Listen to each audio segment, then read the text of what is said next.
Mondi écrivait dès mai 1830, ce royaume d'Alger ne sera pas seulement une conquête, ce sera une colonie, ce sera un pays neuf sur lequel le surplus de la population et de l'activité française pourra se répandre. Voilà les véritables raisons de la conquête dont il faut aussi éclairer les méthodes. Alors j'ai pris des documents à la Bibliothèque nationale à Paris, des témoignages des conquérants de l'époque, des conquérants français. D'abord, des extraits du bréviaire que l'on avait remis aux officiers et soldats qui s'en allaient en Afrique. Cela s'appelait « Aperçu historique, statistique et topographique sur l'état d'Alger ». Voici quelques-uns de ces extraits. Ces contrées sont des terres vacantes, abandonnées aux mauvaises herbes par la paresse et l'indolence des morts. Les femmes du pays sont livrées par la paresse des Arabes, qui passent toute leur vie à fumer, à la turpitude de mœurs extrêmement relâchées. Elles n'ont pas de religion. Beaucoup doutent qu'elles aient une âme immortelle et croient qu'elles ne sont faites que pour la reproduction. Le climat aidant, les femmes sont nécessairement disposées au plaisir. Alors, allez-y, des terres vacantes et des femmes consentantes qui n'attendent que les soldats français. Et puis, à côté, j'ai vu d'autres documents qui marquent l'étonnement des officiers français qui débarquaient en Afrique. C'est Campagne d'Afrique en 1830 par un officier du corps expéditionnaire. Cette terre, qu'on avait présentée comme sauvage et inhabitée, est couverte de jolies maisons de campagne entourées de jardins. Toutes sont bâties sur des hauteurs dont les mouvements onduleux contrastent tout à fait avec l'aridité des côtes de Provence.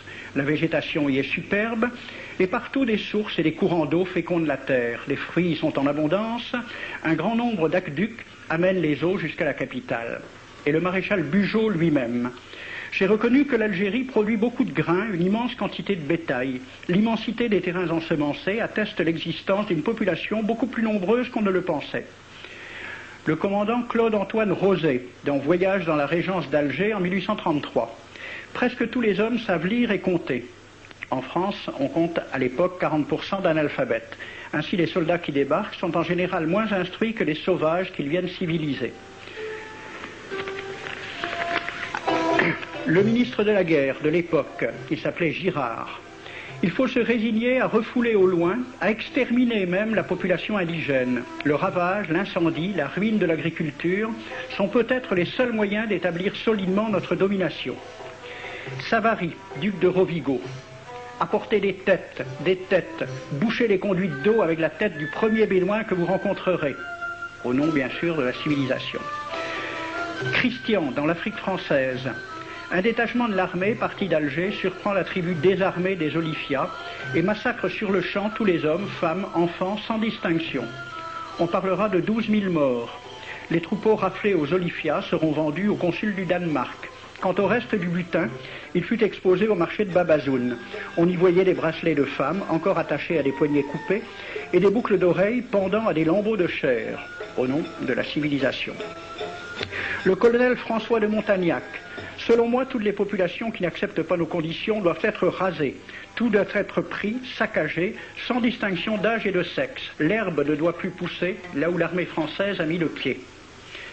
Saint-Arnaud, il était commandant et c'était aussi un mari très attentionné. Il écrit à sa femme « Chère Louise, je suis bivouaqué par une chaleur de 40 degrés au milieu de 20 villages superbes qui ne se sont jamais bien soumis.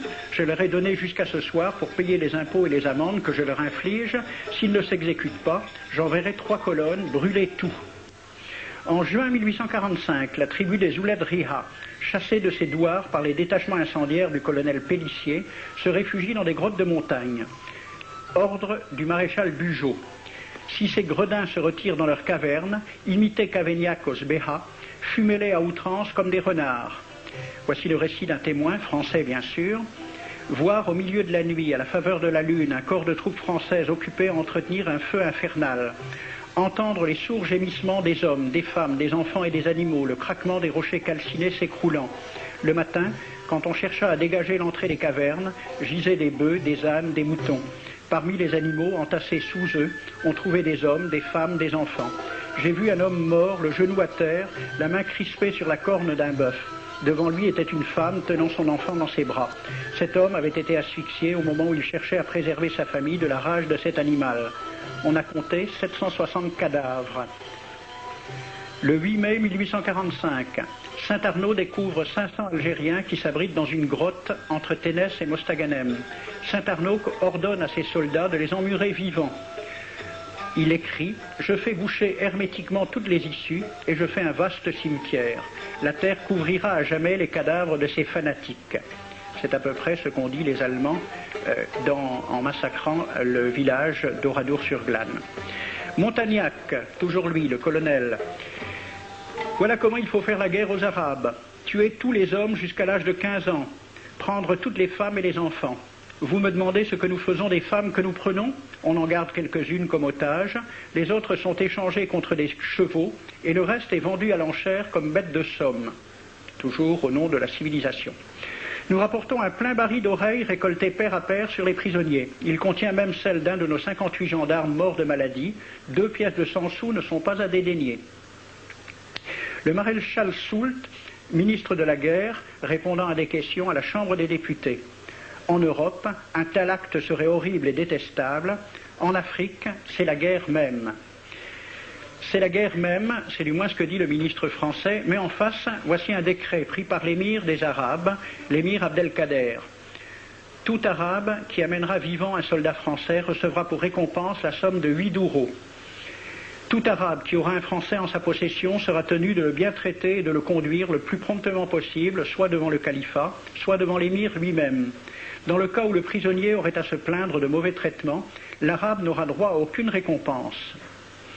À la lecture de ce décret, question d'un soldat algérien, quelle récompense pour un prisonnier vivant? L'émir répond 8 douros. Et pour une tête coupée, l'émir répond 25 coups de bâton sur la plante des pieds. De quel côté était la civilisation?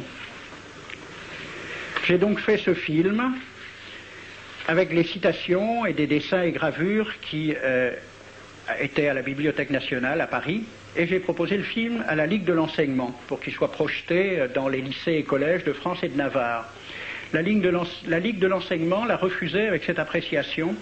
Quoique très correctement réalisé et basé sur des documents indiscutables, ce film va à l'encontre de toutes les idées qui servent de base à l'enseignement de la pénétration française en Afrique du Nord, ce qui rend sa diffusion impossible. C'était reconnaître que l'enseignement n'avait pas pour but l'éducation, c'est-à-dire l'ouverture vers la réalité, mais l'endoctrinement au service d'une idée politique, ici le colonialisme. L'avion régulier d'Air France a contribué dans une